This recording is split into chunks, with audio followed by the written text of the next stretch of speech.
Imana iri kukubwira ngo inzara yari ikwishe ongera usome ijambo ry'Imana rigwire muri wewe. Imana iri kukubwira ngo wumvaga ibyiringiro bigiye kure ariko ongera ugumane ibyiringiro. Ijambo ry'Imana riratubwiye ngo nta mpamvu yo kugira inzara. Umuntu wari ukamutse muri iyi minsi niyakire gukora kw'Imana.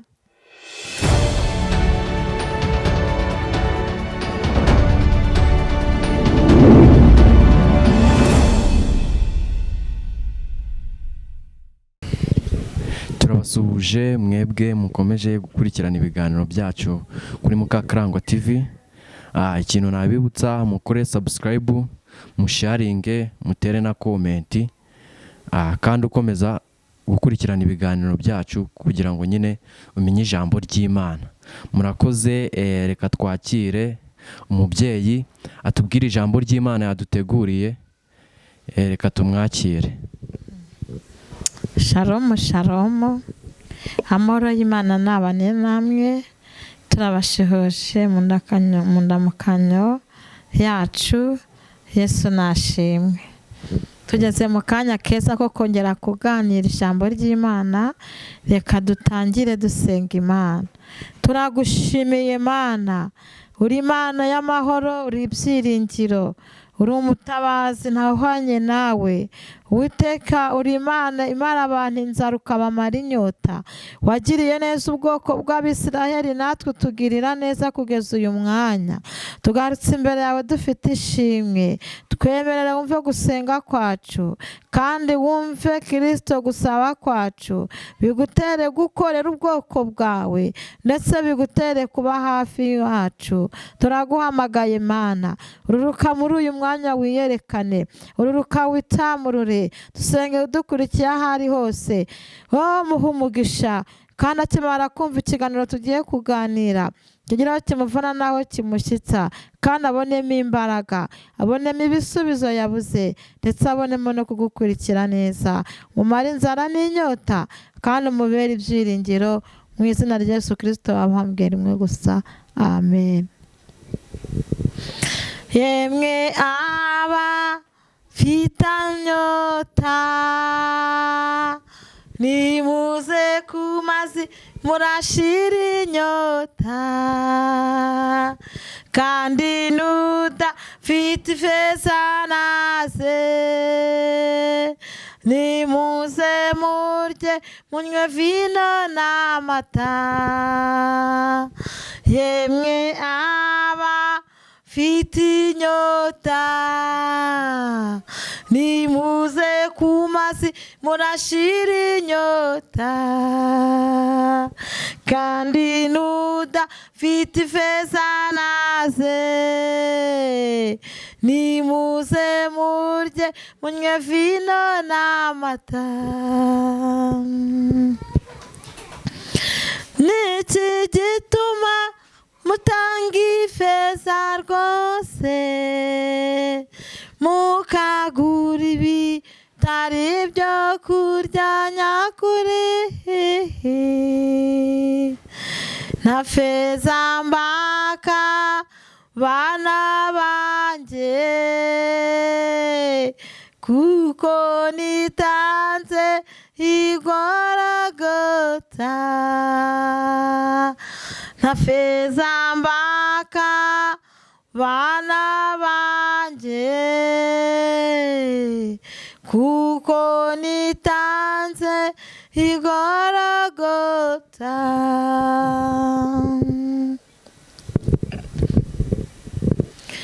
Nimushaka mushakane umwete, kuko hari igihe bitazashoboka. Nimushaka mushakane umwete, kuko hari igihe bitazashoboka. Na feza mbaka bana banjye, kuko nitanze igorogota. Na feza mbaka bana banjye, kuko nitanze igorogota. Nta feza mbaka bana banjye, kuko nitanze igorogota. Nta feza mbaka bana banjye, kuko nitanze igorogota.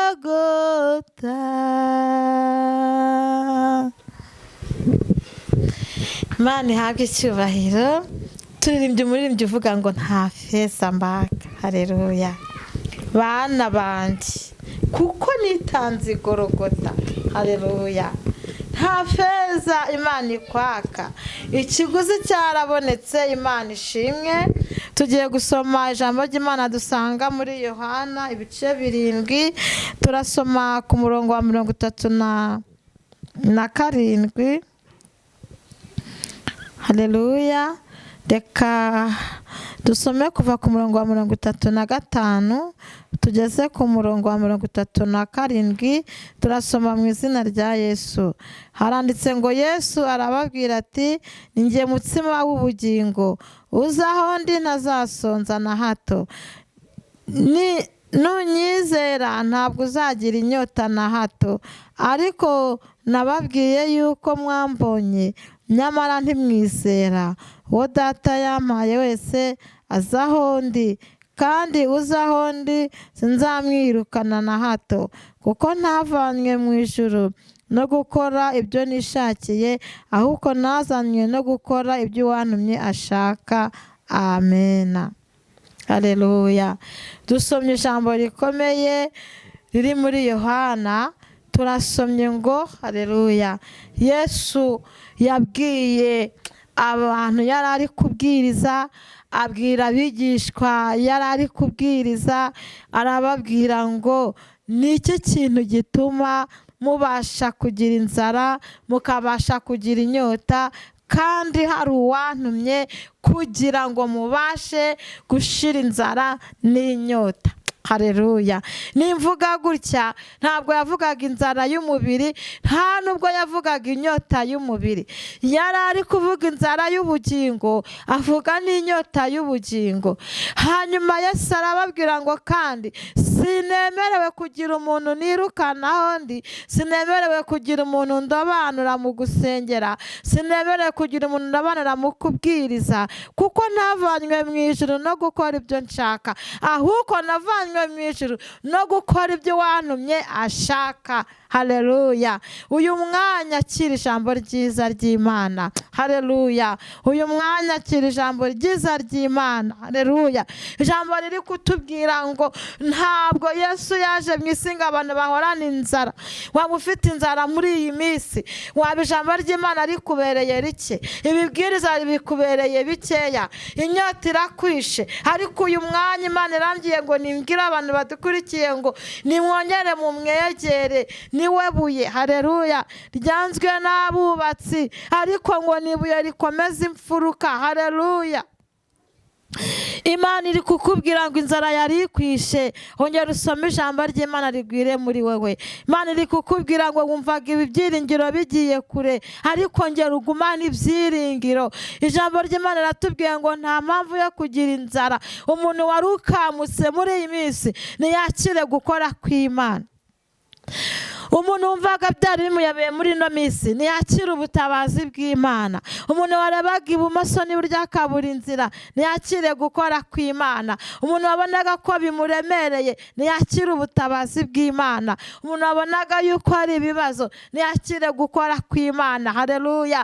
Hanyuma Yesu aravuga ngo sinaje gukora ibyo nshaka, ahubwo uwantumye nzakora ibyo uwantumye ashaka. Muri iyi minsi turi gukora ibyo twishakiye, ariko ndagira ngo umuntu wese ahagarare duhagararire aho yaragereye, twongere dukore ibyo Imana ishaka, twongere dukore ibyo watubambiwe ashaka. Waba urambiwe gutegereza, ariko garukiraho ukora ibyo wagutumye ashaka. Haleluya. Kora ibyo wakubambiwe ashaka. Hanyuma rero Yesu avuganye natwe ngo ibyo kandi nta nubwo nzabuza umuntu kunyegera. Nicyo gituma abantu babaye imfubyi muri iyi minsi.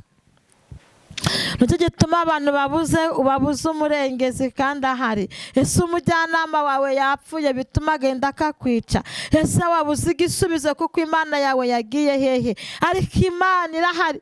Yaduhamagaye niyo kwizerwa kandi no kubikora izabikora. Mwakira ijambo ry'Imana. Ntego y'iri jambo bavugaga ngo nta nyota nta nzara kwa Yesu, byose birahari, ahubwo umuntu wese niyongera avome. Amariba yarakamye, abantu nibongere bavome, kandi abantu bishwe n'inzara nibongere bahazwe. Haleluya. Abantu nibacyumva ibihumuriza, ariko gera Imana nawe iragusanga. Gera Imana iraca inzira yo kwakira ibihumuriza. Nimwongere mukumbure gusoma ijambo ry'Imana, nimwongere mukumbure imirimo y'urukundo, nimwongere mukumbure gukora kw'Imana, nimwongere mube hafi y'Imana, nimwongere mubwire Imana ibe mu ruhande rwanyu. Uko yahabaga kera yongere igaruke. Haleluya. Nimwongere mubwire Yesu ngo warivugiye ngo uzanywe natwe, nawe azaza vuba gukora ibyo yavuze. Si Imana abeshya, ntabwo ajya ahinduka. Uko yarari kera cyane n'uyu munsi niko akiri. Akira gukora kw'Imana muri uyu mwanya, akira kumarwa inzara n'inyota, akira kwegerwa n'Imana, akirwa gutabarwa n'Imana, akira uburinzi bw'Imana, akira guhemburwa kw'Imana, akira urukundo rw'Imana, akira gukira kw'Imana. Ibyo waburiye igisubizo akira igisubizo mu izina rya Yesu, kuko Yesu yarabyivugiye ngo adutumweho. Nta wundi rero wadutumweho niwe, kandi kudutumwaho agomba gukora ibyo yatumwe, kuko iyo utumye umuntu agera aho umutumye. Ntabwo Yesu ari we watumye ngo areke gukora ibyo yatumwe. Tuzamure kwizera, tuzamure kubona Imana, tuzamure ibyiringiro.